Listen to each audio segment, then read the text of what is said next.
ਤਾਂ ਵੱਡੀ ਖਬਰ ਦਾ ਰੁਖ ਕਰਦੇ ਹਾਂ। ਕਿਸਾਨਾਂ ਦਾ ਅੰਦੋਲਨ ਲਗਾਤਾਰ ਜਾਰੀ ਹੈ। 25 ਦਿਨਾਂ ਤੋਂ ਕਿਸਾਨ ਦਿੱਲੀ ਦੇ ਬਾਰਡਰਾਂ ਤੇ ਡਟੇ ਹੋਏ ਨੇ, ਪਰ ਇਸ ਦੌਰਾਨ ਬਹੁਤ ਸਾਰੇ ਕਿਸਾਨਾਂ ਦੀਆਂ ਜਾਨਾਂ ਵੀ ਗਈਆਂ। ਇਸ ਲਈ ਕਿਸਾਨ ਜਥੇਬੰਦੀਆਂ ਅੱਜ ਸ਼ਹੀਦੀ ਦਿਵਸ ਮਨਾਉਣਗੀਆਂ। ਅੰਦੋਲਨ ਦੌਰਾਨ ਜਾਨ ਗਵਾਉਣ ਵਾਲਿਆਂ ਨੂੰ ਸ਼ਰਧਾਂਜਲੀ ਦਿੱਤੀ ਜਾਵੇਗੀ। ਹੁਣ तक दस दईए कि अंदोलन दे विच शामिल 20 तो ज्यादा लोग अपनी जान गवा चुके ने। कुछ ठंड तो कुछ सड़की हादसों का शिकार हुए ने। इस तो इलावा संत बाबा राम सिंह जी को भी श्रद्धांजलि दी जाएगी, जिन्हां ने किसानां दे अंदोलन दे दौरान खुदकुशी कर लई सी। जान गवाउण वालियां नूं शहीद दा दर्जा दिता गया है। हुण तक 20 तो ज्यादा किसानां दी मौत हो गई है। किसी दी ठंड दे नाल, किसी दी दिल दा दौरा पैण कारण या कई सड़की हादसों दे विच अपनी जान गवा चुके हैं। इस तो इलावा संत बाबा राम सिंह जी को भी श्रद्धांजलि दी जाएगी, जिन्हों ने किसान अंदोलन के दौरान खुदकुशी कर ली सी। तो इन्हां सारियां नूं शहीद का दर्जा दिता गया है किसानां दे वल्लों।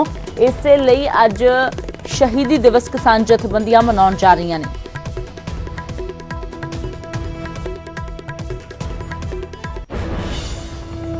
उधर किसानों का अंदोलन जारी है, पर सरकार ते किसानों के विचाले जल्द संवाद हो सकता है। खेतीबाड़ी मंत्री दे नाल मुलाकात तो बाद बोले हरियाणा के सीएम मनोहर लाल खट्टर कि 1-2 दिनों के विच गलबात हो सकती है। यस या नो तो अगे वध के किसान गलबात करन। मनोहर लाल ने कहा कि केंद्र होर भी सौदा करन दे लई तैयार है। तो दस दईए हरियाणा के मुख मंत्री मनोहर लाल खट्टर के वल्लों खेतीबाड़ी मंत्री नरेंद्र तोमर के नाल मुलाकात की गई। इस दौरान किसानी अंदोलन अते इस दे हल दे बारे चर्चा की गई, जिस तो बाद मनोहर लाल ने कहा कि सरकार होर भी सौदा करने के लिए तैयार है तो 1-2 दिनों के विच गलबात का रास्ता साफ हो सकता है। 1-2 दिन के अंदर कोई ना कोई बातचीत का रास्ता ऐसा बनेगा। और ये क्योंकि किसान बड़ी संख्या में इकट्ठे हैं और खास करके जब कोरोना का समय चल रहा है और उधर सर्दी भी बहुत है, तो हमारी सबकी सहानुभूति भी है इस विषय को लेकर के। किसान भी हमारे अपने हैं, इसलिए एक आपस में समझ बन करके यह रास्ता इसका निकला। निश्चित रूप से अगर वो इस विषय पर आते हैं तो सरकार तो हमेशा तैयार है, क्योंकि अभी तक जो किसानों ने पहले जो कहा था कि इसको वापस लो, हाँ करो या ना करो, वो विषय चूँकि बातचीत का कोई दायरा नहीं हो सकता। बातचीत का दायरा तो ये है कि क्लॉज बाय क्लॉज जो उनकी आपत्तियां हैं वो सब सुन करके उसमें से कोई रास्ता निकलेगा। तो अगर किसान इस प्रकार की ऑफर देंगे तो निश्चित रूप से सरकार बुलाएगी और कोई ना कोई डेट तय करेगी।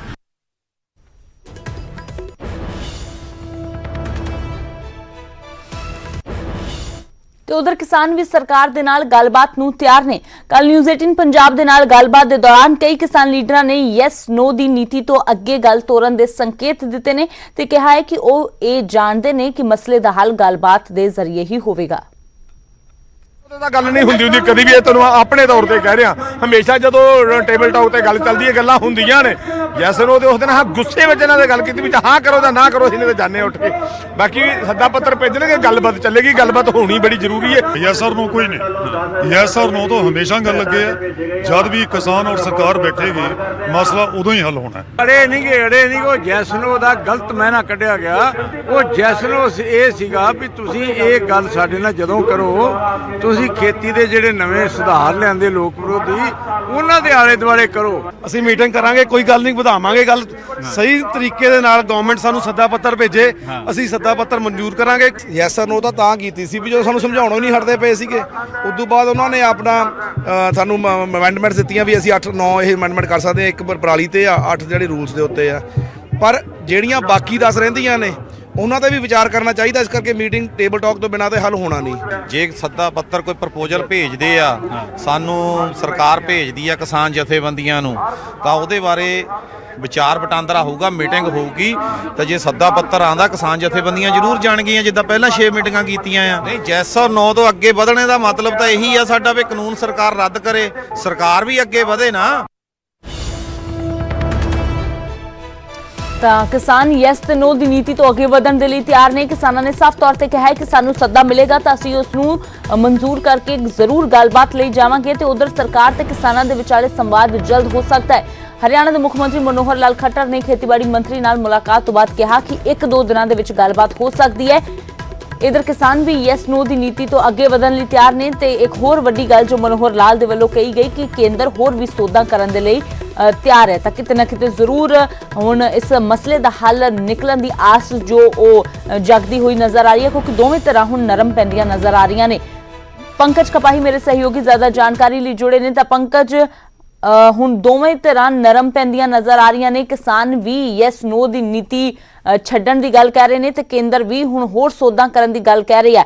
ਫਿਲਹਾਲ ਕੁਝ ਪਤਾ ਚੱਲ ਪਾਇਆ ਹੈ ਕਿ ਕਦੋਂ ਇਹ ਮੀਟਿੰਗ ਹੋਣ ਜਾ ਰਹੀ ਹੈ, ਕਦੋਂ ਕਿਸਾਨਾਂ ਨੂੰ ਸੱਦਾ ਭੇਜਿਆ ਜਾਵੇਗਾ? ਅੰਮ੍ਰਿਤ ਅੱਜ ਜਾਂ ਕੱਲ ਤੱਕ ਇਨਵੀਟੇਸ਼ਨ ਜਿਹੜਾ ਵਾ ਉਹ ਭੇਜਿਆ ਜਾ ਸਕਦਾ ਹੈ। ਅੱਜ ਦੇ ਦਿਨ ਖੇਤੀਬਾੜੀ ਮੰਤਰੀ ਵੱਲੋਂ ਚਿੱਠੀ ਭੇਜੀ ਜਾ ਸਕਦੀ ਕਿਸਾਨਾਂ ਨੂੰ, ਜਾਂ ਕੱਲ ਤੱਕ ਚਿੱਠੀ ਜਿਹੜੀ ਹੈ ਉਹ ਭੇਜੀ ਜਾ ਸਕਦੀ ਹੈ, ਕਿਉਂਕਿ ਜੋ ਮੁਲਾਕਾਤ ਕੱਲ ਹਰਿਆਣਾ ਦੇ ਮੁੱਖ ਮੰਤਰੀ ਨਾਲ ਹੋਈ ਖੇਤੀਬਾੜੀ ਮੰਤਰੀ ਨਰਿੰਦਰ ਸਿੰਘ ਤੋਮਰ ਹੋਰਾਂ ਦੀ, ਉਸ ਦੇ ਵਿੱਚ ਵੀ ਇਹੀ ਗੱਲਬਾਤ ਹੋਈ ਕਿ ਕਿਸਾਨ ਵੀ ਅੱਗੇ ਆ ਕੇ ਯੈਸ ਔਰ ਨੋ ਤੋਂ ਵਧੇ ਨੇ ਔਰ ਹੁਣ ਬੁਲਾਉਣਾ ਚਾਹੀਦਾ, ਕਿਉਂਕਿ 8 ਤਰੀਕ ਨੂੰ ਯਾਨੀ ਕਿ 12 ਦਿਨ ਹੋ ਗਏ ਨੇ ਗੱਲਬਾਤ ਜਿਹੜੀ ਹੋਈ ਸੀਗੀ ਸਰਕਾਰ ਦੇ ਨਾਲ। 12 ਦਿਨਾਂ ਤੋਂ ਕੋਈ ਗੱਲਬਾਤ ਕਿਸਾਨ ਅਤੇ ਸਰਕਾਰ ਦੇ ਵਿਚਾਲੇ ਨਹੀਂ ਹੋਈ ਔਰ ਇਸੇ ਵਜ੍ਹਾ ਕਰਕੇ ਕਿਉਂਕਿ ਰਾਤ ਨੂੰ ਅੰਮ੍ਰਿਤ 3 ਡਿਗਰੀ ਤੋਂ 4 ਡਿਗਰੀ ਟੈਂਪਰੇਚਰ ਜਿਹੜਾ ਹੈ ਉਹ ਦਿੱਲੀ ਦੀਆਂ ਸੜਕਾਂ ਦਾ ਹੋ ਰਿਹਾ, ਤਾਂ ਜਿਹੇ ਚ ਇਸੇ ਵਜ੍ਹਾ ਕਰਕੇ ਲਗਾਤਾਰ ਠੰਡ ਵੀ ਵੱਧਦੀ ਜਾ ਰਹੀ ਹੈ ਔਰ ਸਰਕਾਰ ਵੀ ਹੁਣ ਜਿਹੜੀ ਹੈ ਉਹ ਨਰਮ ਨਜ਼ਰ ਆਈ ਹੈ, ਤਾਂ ਕਿਸਾਨਾਂ ਦਾ ਰੁਖ ਵੀ ਥੋੜਾ ਨਰਮ ਨਜ਼ਰ ਆਇਆ ਵਾ। ਔਰ ਜੋ ਯੈਸ ਔਰ ਨੋ ਦਾ ਫਾਰਮੂਲੇ ਦੇ ਤਹਿਤ 8 ਤਰੀਕ ਨੂੰ ਜੋ ਅਮਿਤ ਸ਼ਾਹ ਦੇ ਨਾਲ ਮੁਲਾਕਾਤ ਹੋਈ ਸੀ, ਉਸ ਤੋਂ ਬਾਅਦ ਜਿਹੜੀ ਗੱਲਬਾਤ ਟੁੱਟੀ ਸੀਗੀ ਔਰ ਹੁਣ ਅੱਜ ਜਾਂ ਕੱਲ ਦੇ ਵਿੱਚ ਸੱਦਾ ਪੱਤਰ ਸਰਕਾਰ ਭੇਜ ਸਕਦੀ ਹੈ ਔਰ ਇੱਕ ਵਾਰ ਫਿਰ ਤੋਂ ਗੱਲਬਾਤ ਦਾ ਸਿਲਸਿਲਾ ਸ਼ੁਰੂ ਹੋ ਸਕਦਾ ਹੈ। ਔਰ ਮਨੋਹਰ ਲਾਲ ਖੱਟਰ ਹੋਰਾਂ ਨੇ ਇਹ ਵੀ ਗੱਲ ਦਾ ਜ਼ਿਕਰ ਕੀਤਾ ਕਿ ਹੋਰ ਵੀ ਸੋਧਾਂ ਕਰਨ ਨੂੰ ਸਰਕਾਰ ਤਿਆਰ ਹੈ। ਪਹਿਲਾਂ ਜਿਹੜੀਆਂ ਸੋਧਾਂ ਸੀਗੀਆਂ ਉਹ ਕਰ ਦਿੱਤੀਆਂ ਸਰਕਾਰ ਵੱਲੋਂ, ਤਾਂ ਹੁਣ ਹੋਰ ਸੋਧਾਂ ਵੀ ਅਗਰ ਕਿਸਾਨ ਕਹਿਣਗੇ ਤਾਂ ਉਹ ਵੀ ਤਿਆਰ ਹੈ, ਲੇਕਿਨ ਕਾਨੂੰਨ ਜਿਹੜੇ ਨੇ ਉਹ ਰੱਦ ਨਹੀਂ ਹੋਣਗੇ। ਬਿਲਕੁਲ ਪੰਕਜ, ਠੰਡ ਦਾ ਕਹਿਰ ਜਾਰੀ ਹੈ, ਨਾਲ ਹੀ ਨਾਲ ਕਿਸਾਨਾਂ ਦੀਆਂ ਜਾਨਾਂ ਜਾ ਰਹੀਆਂ ਨੇ ਤੇ ਅਜਿਹੇ ਦੇ ਵਿੱਚ ਇਸ ਅੰਦੋਲਨ ਨੂੰ ਹੋਰ ਜ਼ਿਆਦਾ ਲੰਬਾ ਖਿੱਚੇ ਜਾਣਾ, ਯਾਨੀ ਕਿ ਹੋਰ ਵੀ ਜ਼ਿਆਦਾ ਮੁਸ਼ਕਿਲਾਂ ਕਿਸਾਨਾਂ ਦੇ ਲਈ ਵੀ, ਤਾਂ ਸਰਕਾਰ ਵੀ ਜ਼ਰੂਰ ਇਸ ਮਸਲੇ ਦਾ ਹੱਲ ਕਰਨ ਦੀ ਕੋਸ਼ਿਸ਼ ਕਰ ਰਹੀ ਹੈ। ਸ਼ੁਕਰੀਆ ਇਸ तमाम ਜਾਣਕਾਰੀ ਦੇ ਲਈ। ਤਾਂ ਫਿਲਹਾਲ ਦੋਵੇਂ ਧਿਰਾਂ ਨਰਮ ਪੈਂਦੀਆਂ ਨਜ਼ਰ ਆ ਰਹੀਆਂ ਨੇ। ਕਿਸਾਨ ਵੀ ਯੈਸ ਜਾਂ ਨੋ ਦੀ ਰਣਨੀਤੀ ਤੋਂ ਅੱਗੇ ਵਧਣ ਦੇ ਲਈ ਤਿਆਰ ਨੇ, ਤਾਂ ਦੂਜੇ ਪਾਸੇ ਕੇਂਦਰ ਸਰਕਾਰ ਦੇ ਵੱਲੋਂ ਵੀ ਅਜਿਹੀਆਂ ਗੱਲਾਂ ਸਾਹਮਣੇ ਆ ਰਹੀਆਂ ਨੇ ਕਿ ਹੋਰ ਵੀ ਸੌਦਾ ਕਰਨ ਦੇ ਲਈ ਉਹ ਤਿਆਰ ਨੇ। ਹੁਣ ਇੰਤਜ਼ਾਰ ਹੈ ਕਿਸਾਨਾਂ ਨੂੰ ਮਿਲਣ ਵਾਲੇ ਸੱਦੇ ਦਾ, ਜੋ 1 ਜਾਂ 2 ਦਿਨ ਦੇ ਵਿੱਚ ਮਿਲਣ ਦੀ ਪੂਰੀ ਜੋ ਸੰਭਾਵਨਾ ਜਤਾਈ ਜਾ ਰਹੀ ਹੈ।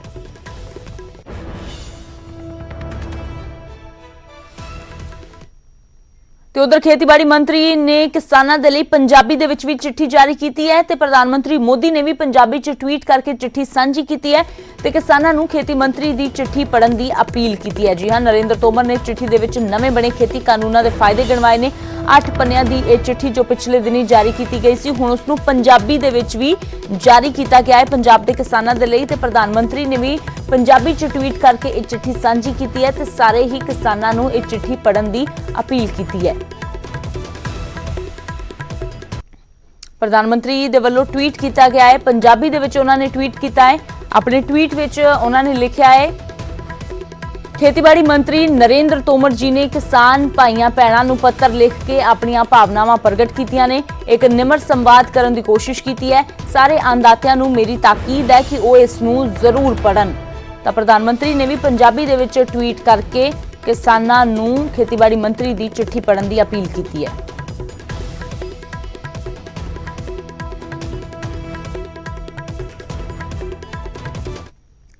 ਤੇ ਉਧਰ ਸਮਾਣਾ ਦੇ ਵਿੱਚ ਆੜਤੀਆਂ ਤੇ ਇਨਕਮ ਟੈਕਸ ਵਿਭਾਗ ਦੀ ਰੇਡ ਪਈ, ਜਿਸ ਤੋਂ ਬਾਅਦ ਕੈਪਟਨ ਅਮਰਿੰਦਰ ਸਿੰਘ ਇਸ ਰੇਡ ਤੇ ਭੜਕਦੇ ਨਜ਼ਰ ਆਏ ਨੇ। ਕਿਹਾ ਕਿ ਆੜਤੀਆਂ ਦੀ ਆਵਾਜ਼ ਦੱਬਣਾ ਚਾਹੁੰਦੀ ਹੈ ਕੇਂਦਰ ਸਰਕਾਰ। ਕੈਪਟਨ ਨੇ ਕਿਹਾ ਕਿ ਇਨਕਮ ਟੈਕਸ ਦੇ ਛਾਪੇ ਆੜਤੀਆਂ ਨੂੰ ਡਰਾਉਣ ਦੀ ਚਾਲ ਨੇ ਤੇ ਇਸ ਦੇ ਨਾਲ ਕੇਂਦਰ ਦੇ ਖਿਲਾਫ ਗੁੱਸਾ ਹੋਰ ਵੀ ਵਧੇਗਾ। ਕੈਪਟਨ ਨੇ ਕਿਹਾ ਕੇਂਦਰ ਸਰਕਾਰ ਨੂੰ ਮਹਿੰਗੀ ਪਵੇਗੀ ਅਜਿਹੀ ਕਾਰਵਾਈ। ਤਾਂ ਆੜਤੀਆਂ ਤੇ ਇਨਕਮ ਟੈਕਸ ਦੇ ਵਿਭਾਗ ਦੀ ਰੇਡ ਤੋਂ ਕੈਪਟਨ ਅਮਰਿੰਦਰ ਸਿੰਘ ਕੇਂਦਰ ਸਰਕਾਰ ਤੇ ਔਖੇ ਨਜ਼ਰ ਆਏ ਨੇ।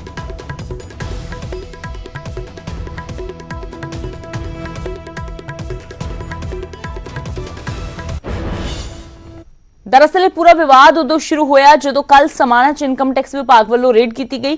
इन्हां च आड़ती यूनियन के प्रधान भी शामिल ने।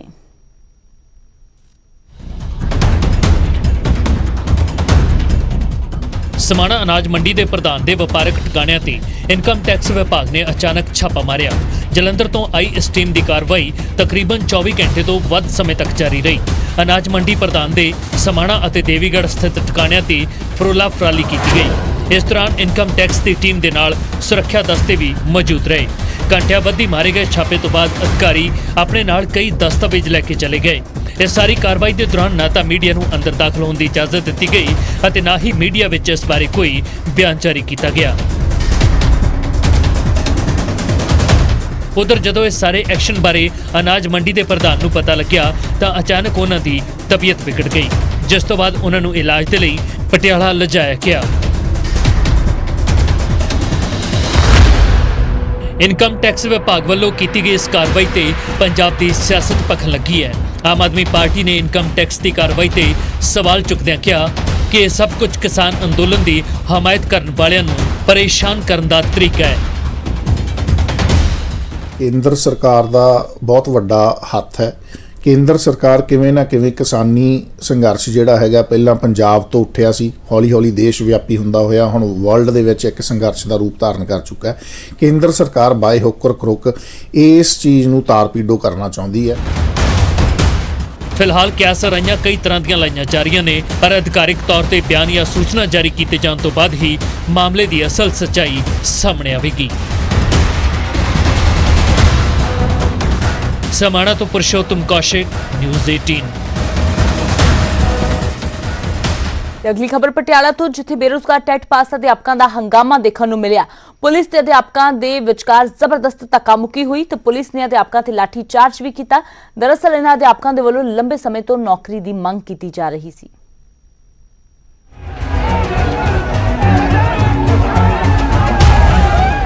सरकार चाहे किसी दी भी होवे, अजिहियां तस्वीरां अक्सर वेखण नूं मिल जांदियां ने।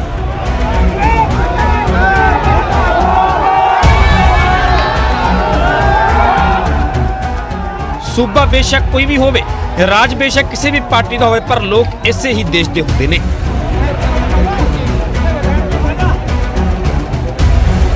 जी हाँ, तस्वीरां रौले रप्पे दियां, मार कुटाई दियां, हो हल्ले दियां, पैंदियां भाजड़ां दियां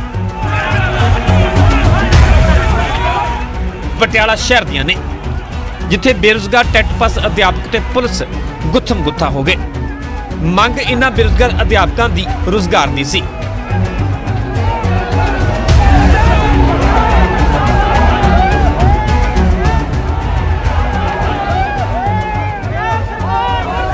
दस्सिया जा रहा है कि अध्यापक मुख्यमंत्री के निवास का घिराव करन जा रहे सन ते इसे दौरान पुलिस ते इन्हां दे विचाले हथोपाई हो गई।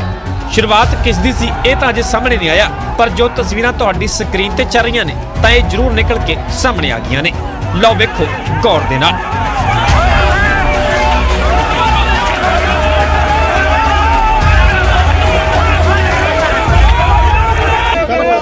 ਸਾਡੀਆਂ ਧੀਆਂ ਭੈਣਾਂ ਕੁੜੀਆਂ ਦੀਆਂ ਇੱਜ਼ਤਾਂ ਨੂੰ ਹੱਥ ਪਾਇਆ ਗਿਆ, ਉਹਨਾਂ ਦੀਆਂ ਚੁੰਨੀਆਂ ਛਾੜੀਆਂ ਗਈਆਂ ਨੇ ਇਹਨਾਂ ਨੇ ਪੁਲਿਸ ਵਾਲਿਆਂ ਵੱਲੋਂ। ਇਹਨਾਂ ਵੱਲੋਂ ਚੁੰਨੀਆਂ ਛਾੜੀਆਂ ਗਈਆਂ ਨੇ। ਸਾਡੀਆਂ ਧੀਆਂ ਭੈਣਾਂ ਦੀ ਇੱਜ਼ਤ ਅਸੀਂ ਘਰੋਂ ਲੈ ਕੇ ਉਹਨਾਂ ਦੇ ਪੇਰੈਂਟਸ ਦੇ ਸਾਹਮਣੇ ਲੈ ਕੇ ਕੀ ਇੱਜ਼ਤ ਰਹਿ ਗਈ ਸਾਡੀ। ਸਾਡੀਆਂ ਧੀਆਂ ਭੈਣਾਂ ਦੀ ਇੱਜ਼ਤ ਅੱਜ ਇੱਥੇ ਰੋਲੀ ਗਈ ਹੈ ਸਿਰਫ ਤੇ ਸਿਰਫ ਕੈਪਟਨ ਸਰਕਾਰ ਦੇ ਕਰਕੇ। ਥਾਂ ਥਾਂ ਪੈਰਾਂ ਤੋਂ ਲਹੇ ਬੂਟ, ਗੁੱਥਮ ਗੁੱਥਾ ਹੁੰਦੇ ਇਹ ਸਭ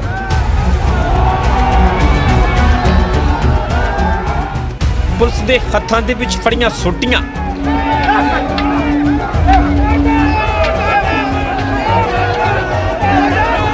मीडिया के कैमरे, मुर्दाबाद मुर्दाबाद के नारे,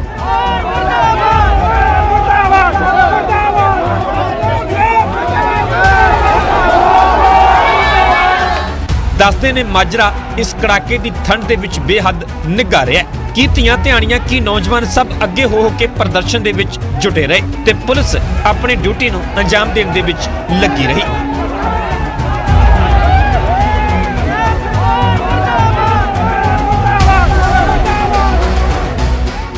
नौजवान जख्मी भी होए, साइड ते बह जा वालियां आवाज़ां भी आउंदियां रहियां, पर ना कमी इधरों रही ते ना कमी उधरों।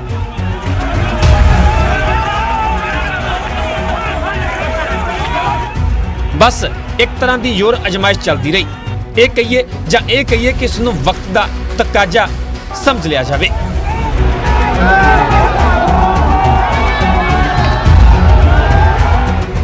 ते जां फिर जिम्मेवारियां दे नाल खुद दीयां लड़ाइयां।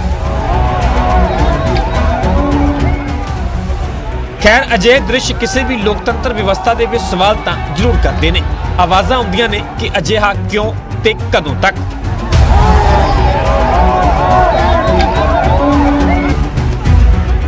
पटियाला तो मनोज शर्मा, न्यूज़ 18 पंजाब।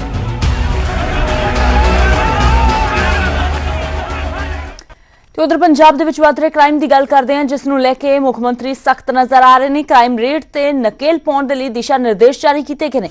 ਮਾਮਲਿਆਂ ਦੀ ਜਾਂਚ ਦੇ ਲਈ ਪੁਲਿਸ ਅਧਿਕਾਰੀਆਂ ਨੂੰ ਟਾਰਗੇਟ ਦਿੱਤੇ ਗਏ ਨੇ ਤੇ ਹੁਣ ਤੈਅ ਸਮੇਂ 'ਚ ਅਪਰਾਧਿਕ ਮਾਮਲਿਆਂ ਦੀ ਜਾਂਚ ਕਰਨੀ ਹੋਵੇਗੀ। ਸਾਲ ਦੇ ਵਿੱਚ ਐਸਪੀ ਨੂੰ 6 ਤੇ ਐਸਐਚਓ ਨੂੰ 8 ਕੇਸ ਸੁਲਝਾਉਣ ਦਾ ਟੀਚਾ ਦਿੱਤਾ ਗਿਆ ਹੈ। ਇਹ ਟਾਰਗੇਟ ਦਿੱਤਾ ਗਿਆ ਹੈ। ਅਪਰਾਧ ਤੇ ਨਕੇਲ ਪਾਉਣ ਦੇ ਲਈ, ਕ੍ਰਾਈਮ ਰੇਟ ਤੇ ਨਕੇਲ ਪਾਉਣ ਦੇ ਲਈ ਕੈਪਟਨ ਅਮਰਿੰਦਰ ਸਿੰਘ ਸਖਤ ਹੋਏ ਨੇ। ਅਪਰਾਧਿਕ ਮਾਮਲਿਆਂ ਦੀ ਜਾਂਚ ਲਈ ਪੁਲਿਸ ਅਧਿਕਾਰੀਆਂ ਨੂੰ ਟਾਈਮ ਬਾਉਂਡ ਕਰ ਦਿੱਤਾ ਗਿਆ ਹੈ।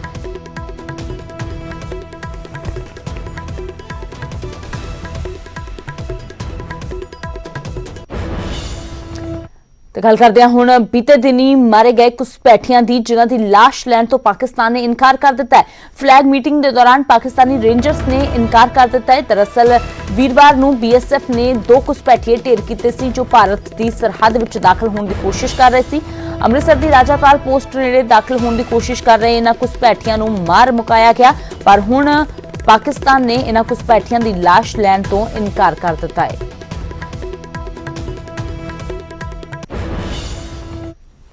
ਫਿਲਹਾਲ ਇੱਕ ਛੋਟੇ ਜਿਹੇ ਬ੍ਰੇਕ ਦੇ ਲਈ ਰੁਕਦੇ ਹਾਂ।